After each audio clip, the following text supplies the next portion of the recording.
Hi viewers, welcome to Telugu wallet.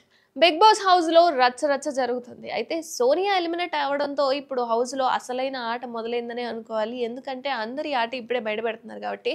ఇక నిన్నటి episode లో బిగ్ బాస్ హౌస్ మేట్స్ కి సంబంధించి మార్నింగ్ ఒక టాస్క్ ఇచ్చాడు బిగ్ బాస్. ఇక నాగమణికంఠ తన డాన్స్ తో అదరగొట్టేశాడు. సూపర్ మచ్చి సాంగ్ కు మణికంఠతో పాటు నైనిక కూడా స్టెప్లేసేసింది. అండ్ ఆ తర్వాత నబిల్ కు ఫన్నీ టాస్క్ కూడా ఇచ్చేశాడు. స్పూన్ తో బకెట్ నీళ్లు నింపాలని టాస్క్ ఇచ్చాడు. ఆ తర్వాత మణికంఠ యష్మి కలిసి డాన్స్ చేస్తే చూడాలనుందని అన్నారు బిగ్ బాస్. అండ్ దాంతో ఇద్దరు కలిసి డాన్స్ చేశారు. అలాగే పృథ్వీకి లేడీ గెటప్ వేశారు. పృథ్వీ గెటప్ చూసి విష్ణుప్రియ అయితే తెగ సిగ్గుపడిపోయింది అనుకోండి. అయితే ఈ గేమ్ లో కాంతార టీం గెలవడంతో వాళ్ళకి చాక్లెట్స్ పంపించాడు బిగ్ బాస్. దాంతో సర్వైవల్ టాస్క్ పూర్తి అవడంతో అన్ని గేమ్స్ లో ఎక్కువ ఎవరు గెలిచారో వాళ్ళకు స్పెషల్ పవర్ ఇచ్చాడు బిగ్ బాస్.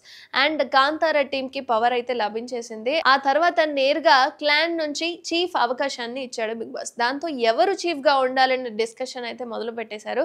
అండ్ యష్మి నేనే చీఫ్ అన్నట్టుగా చెప్పుకొచ్చింది, కానీ పృథ్వీకి అంత నాలెడ్జ్ లేదు అని మాట్లాడింది.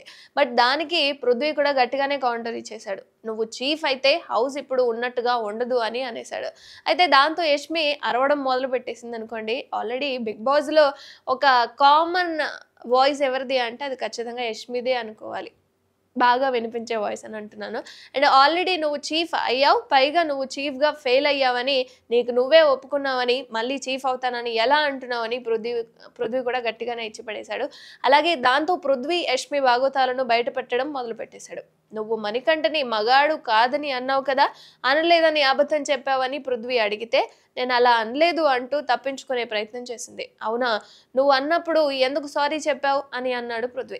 దాంతో ఆ పాయింట్ తీయకంటూ చెప్పుకొచ్చింది యష్మి. అయితే ఆ టాపిక్ మీద ఎత్తను అని చెప్పి మమ్మీ మీద ఒట్టేశానని అని కూడా చెప్పుకొచ్చింది యష్మి. అండ్ మణికంఠని బాయ్ కాదని అనడం నువ్వు చేసిన తప్పు, దాన్ని మళ్ళీ ఒప్పుకోకపోవడం ఇంకో తప్పు అని, నీకు నువ్వే చీఫ్గా ఫెయిల్ అయ్యావని రెడ్ ఇచ్చేసుకున్నావు. అలాగే నీకు నువ్వు తెలుసు బ్యాడ్ ప్లేయర్ అని, అండ్ స్పెల్లింగ్ గేమ్లో కూడా ఓడిపోయావు, ఇవన్నీ నీ మిస్టేక్సే అని యష్మి బాగోతాలు అయితే బయట పెట్టేశాడు పృథ్వీ. ఏదేమైనా బిగ్ బాస్ కి సంబంధించి రోజుకొక అప్డేట్ వస్తుంది. ఎవరు ఎప్పుడు ఎలా ఎలిమినేట్ అవుతారు అనేది ఖచ్చితంగా తెలియని సిచ్యువేషన్ లో ఉన్నాం కాబట్టి ఎవరు ఎలిమినేట్ అయితే బాగుంటుంది. ఎందుకంటే ఈసారి మిడ్ వీక్ ఎలిమినేషన్ ఉంది కాబట్టి ఈసారి ఎవరు ఎలిమినేట్ అవ్వాలి అనుకుంటున్నారో కామెంట్ రూపంలో తెలియజేయండి.